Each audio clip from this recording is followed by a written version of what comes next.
Use marks in Sequencer for clear organization and custom notes when creating cinematics videos. So open your Sequencer, and here in Timeline, just right-click and add mark. You can add multiple marks. You can use shortcut M for creating new marks. If you press M on mark place, you can disable it. So I'm pressing M, you see I'm disabling mark, press M again, and it creates new mark here. Or you can right click to the mark and delete mark. Then you can use Ctrl Shift comma to jump to the previous mark and Ctrl Shift period to jump to the next mark.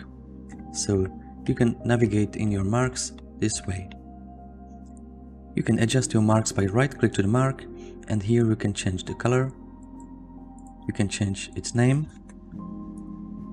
and you can add a comment for your colleagues.